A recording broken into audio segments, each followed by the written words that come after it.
Defensively now, we'll dabble a little bit more in a four-man front. We've the Tillman guy is still here, but he's more of a safety, a strong safety, I would say, in this scheme of things. We will do some 3-3-5 at times, but four-man front will probably be a little bit interesting. The punting situation, our punter's at the combine, so we've got a guy coming in though, so we're good there. It'll be interesting to see that. It'll also be interesting to see this. We had a dynamic punt returner and a kickoff returner in IU. He's at the combine. So now all of a sudden we got to find somebody there. We feel like we have some candidates that can do that. So this spring will be one of those deals of new players in the program, defining their roles, and then from there, when the rest of the guys come in the summer, continue to build on that. So many assistant coaches, do you feel they're meshing together as much as you want? And Marvin's done a great job, and Zach has done a great job of meeting and structuring things. We have some young coaches, which is kind of fun because they're eager to learn.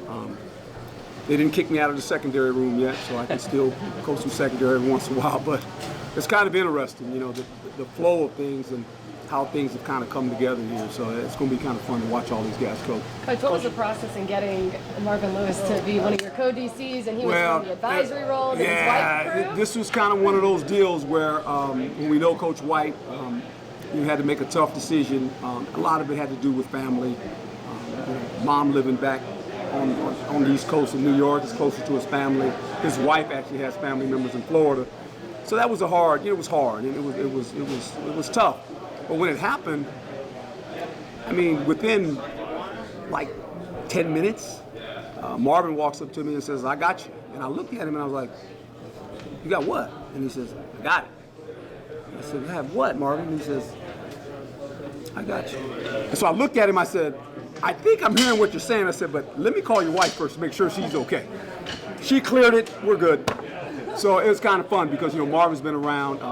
I love him. I mean, we've known each other over 30 years, and you know the history of that. And to have him and AP all of a sudden be in the same room, co-coordinators, and AP playing for Marvin in this system, that helps. And I know the system because the system came, one of the systems came out of Tampa. And it's kind of, there's some spinoffs to it all. So we get it. It's easy for us because we've been in it our whole life. Now we got to teach the players. And that'll be the fun part. Coach, you've always coached strong running backs, strong running game. Can you say anything about the competition that you're going to have at the running back position? Well, very competitive, and I don't want to mention one guy's name, but I think you guys know who they are.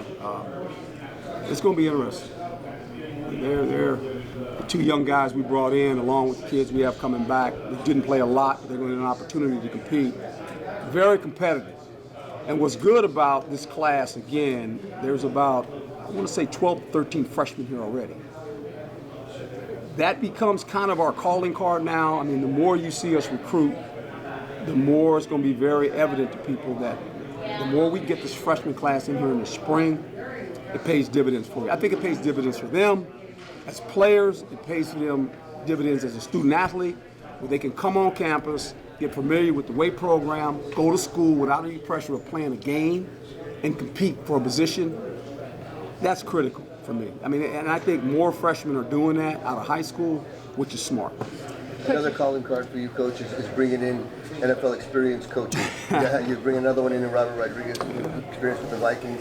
Just tell us about the value that brings to these kids to have a chance to pick a guy's brain that's been there. Well, it's important because we know 90% of these guys want to go on to that level, and if they're talented enough, they're in a program that will allow them to understand how it operates, right? From practicing to meeting, the whole thing, right? And for Robert, we went through an interview process of actually interviewing 6 defensive line coaches within 3 days. It was. And it's 4-hour interviews, and we were here. We were here for the whole, 3-4 days in a row, just back-to-back guys, 2 every day. And at the end, all of them were viable candidates. All of them were really good. We needed a fit. He was probably the fit. He's kind of unique. Went to UTEP, as you guys know, played linebacker, right, actually. So he kind of knows the middle of the defense as well as the front. And he was with the Vikings. That front is familiar with what we know. I mean, head coach there worked for Marvin Zim. I've known Zim for a long time. That front is something we ran in Tampa. in New York, so I get it. And so it kind of all fit. It was a good fit, and he's done a good job already. He's made his presence felt in the defensive room. Coach, you go back to the spring practices, though. What do you expect to see from Jaden in the development from year 1 to year 2? He's already understood the pressure, but what else? Well, I think now he has to become more of a leader, and we talk about that. As you guys know, I've got a really good relationship with Jaden. He's in my office every day. He just comes in there, kind of hangs out. I turn around, he's sitting over there. What you got? I'm studying. Good, studying. Okay. Whatever. He's always in there because he understands now. Last year, he wasn't asked to do anything. Just play quarterback. You're a freshman quarterback. Just don't turn the ball over. And did a pretty good job of not doing that. This year, he knows that all of a sudden, when you look at our team, there's only 9 seniors. So who else is going to lead? You don't have a choice. You're a quarterback. And now, what's good for him, he's in an offense that's different, but he's a quick study. And I think he likes it. He gets it. And now he has to do that along with being the quarterback. He's got to lead and be the quarterback, which he's ready to do. On the contrary, though, you look at some of your linebackers in that secondary where you had freshmen just a few years ago, and now they're going to be kind of more in the upperclassmen range. What are you expecting from that group? Well, a lot of pressure all of a sudden going to be put on them, and the fact that they played together now for a couple of years, and that's got to be our strength. When you think about our defense, we played freshmen early 2 years ago. Now they're sophomores, a lot of these guys. It's going to be juniors, some of them too. So the only thing different, the system's kind of changed.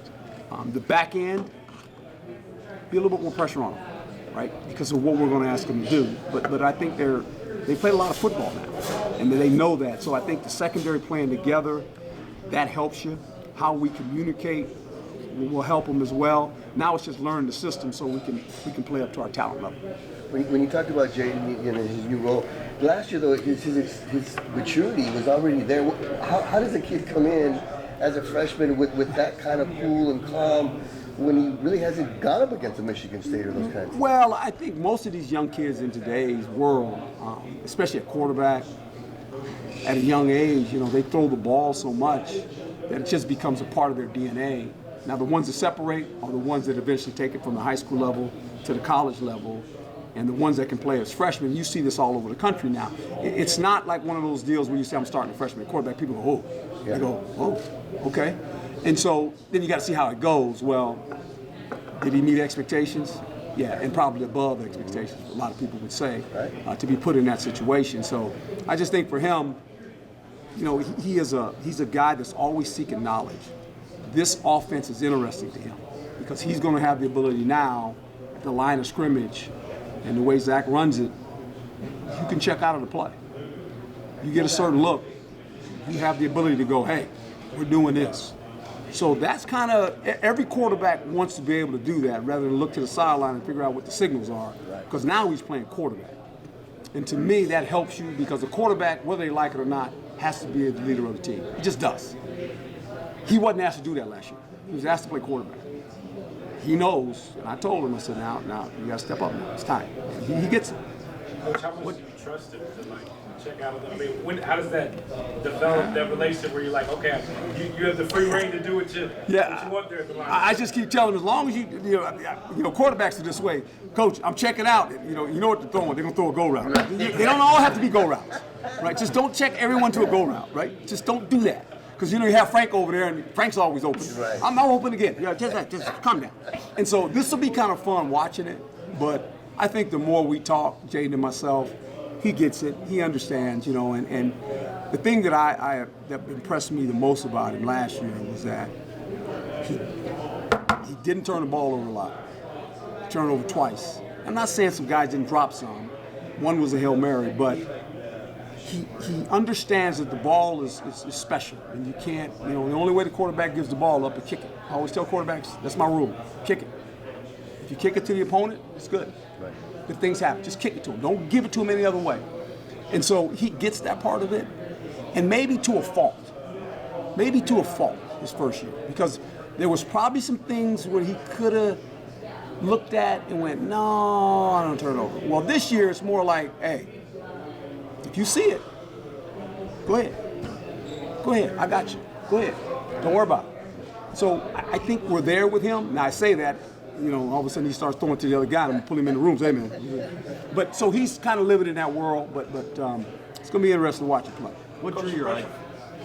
the pressure for him too this year will be a little different too, because I think he'll get more national exposure. Yeah. So I think the pressure will be. How do you think he's ready to handle that from a national stage as well? Well, I've always said this, there's only, in life, and I've looked at it this way, and I've always told our team this, pressure occurs when you're not prepared.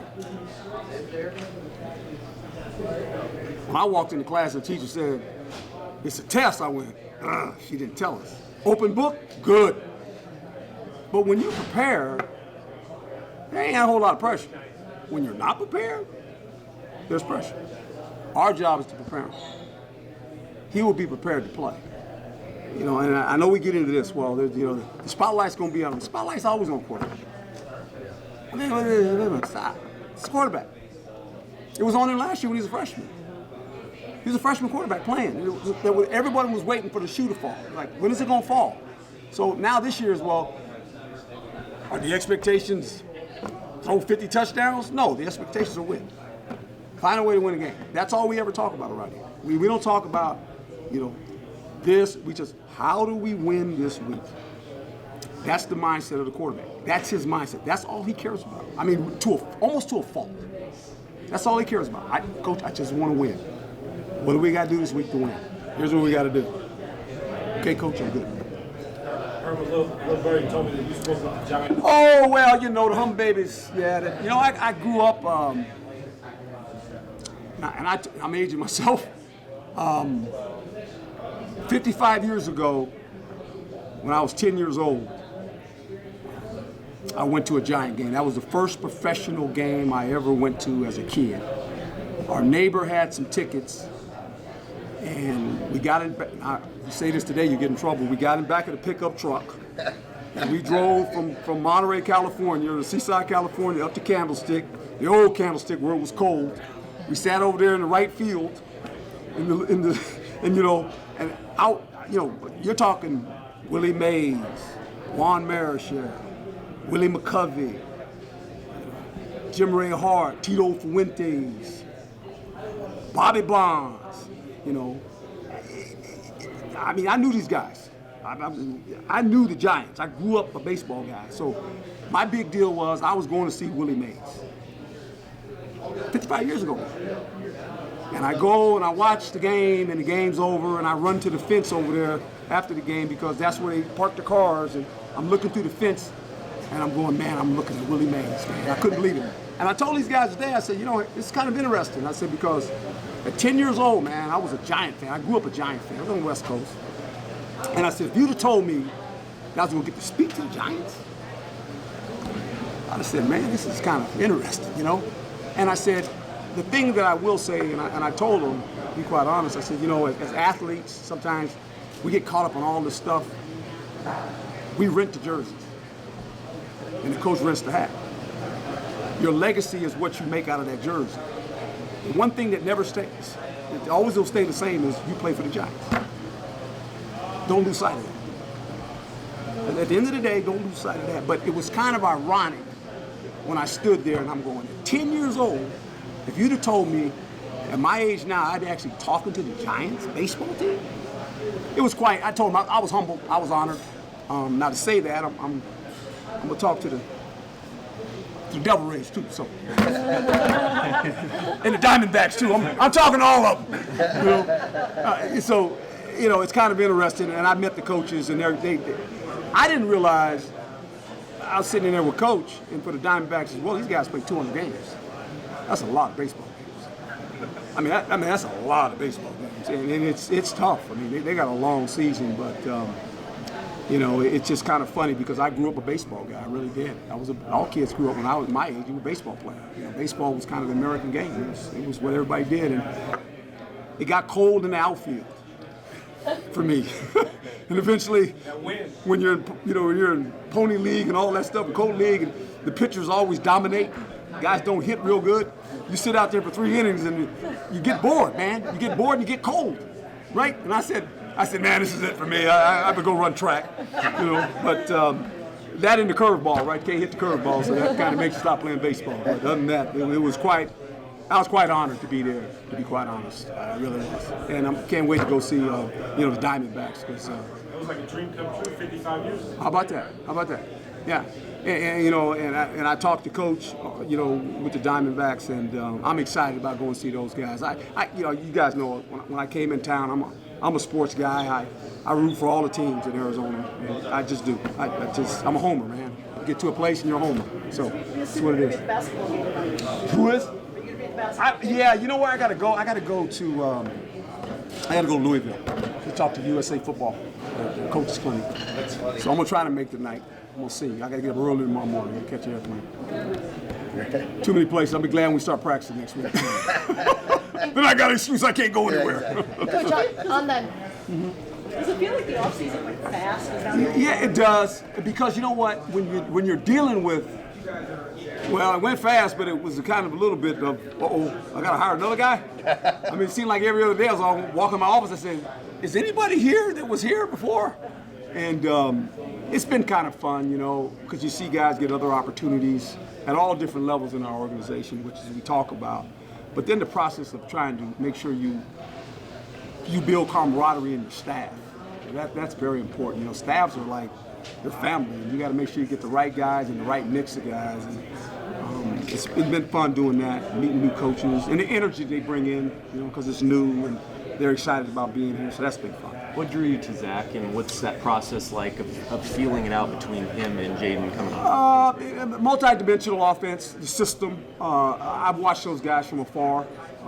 Boise State, they've done a really. When Coach Peterson was there, and they played in the bowl game in Vegas when he was the head coach, I actually spoke to the team. So that was a long time ago too, right? It's amazing you stay around long enough, you do a little bit of everything. And I kind of watched it because I respected Coach, the way he coached football, and I watched him there, and I was always kind of peeking, like that system they ran up there, and it's kind of carried over. Coach has done a good job, taking Coach Peterson's spot, and knew about Zach. When you lose a coordinator, you go, okay, who's some guys out there? And he was one of the first guys on the list. I had about 4 guys, and we interviewed 4 of them, and they were all really good candidates. But at the end, he kind of fit a little bit of my mindset, how I look at offenses and how difficult it is to really deal with something like that. So that's how it kind of worked out. Coach, in your 3rd season, though, you're having fans still out at practices. What does that say about just building up that Sun Devil culture? Well, I think it's fun when they come out, just to see the guys work. There's a lot of work that needs to be done. Now I always tell people, they say, well, you had a pretty good recruiting class. I said, yeah, but now we got to figure out if they can play or not. Right? And that's where the coaching comes in. And I'm excited about watching our coaches. We've kind of talked about how we structure practice, because all these guys are new. So now you got to go through the whole routine of this is how we practice. And when you tell them that, hey, there's a 2-hour rule, and they all looked at me and said, what, the 2-hour rule? And they looked, I said, for me and Marvin, there's a 2-hour rule. I said, if you want to stay after that, the Carter's taking me and Marvin in, and you guys can have it, because we're done. And so it's kind of, when they look at you, they go, Coach, you got to be kidding. I said, no. You got to be organized. We'll be organized, we want to be efficient. We want to do things to help our players grow. And so that's kind of our culture. Coach, you mentioned Brandon Ayuk's name earlier. I'm just curious what it was like to coach him and his personality, and what you think his prospects to be. Well, they're excited about him in the league. I get a lot of calls from people, and rightly so. I think after week 4, he kind of established himself as an explosive guy with the ball in his hands. He was always coming to me my first year talking about, Coach, I can play corner. I said, stop. And he probably could, because he's got good skill. But I think he developed himself by the Michigan State game. I think he hit a plateau where all of a sudden he just started ascending. Because he was a JC guy. In the first year, he's kind of sitting behind the keel a little bit, because when the keel's getting all the attention, he made some plays, but he became the go-to guy a little bit between him and Frank as far as throwing the ball. Jaden was very comfortable with him. You could see that developing on the offseason with him and Jaden getting together every day. In the summer, I'd watch them. They out here throwing, and just that's interesting. How you doing, Jaden? And you could tell that he's going to have a good year, but I think the Michigan State is when it kind of took off.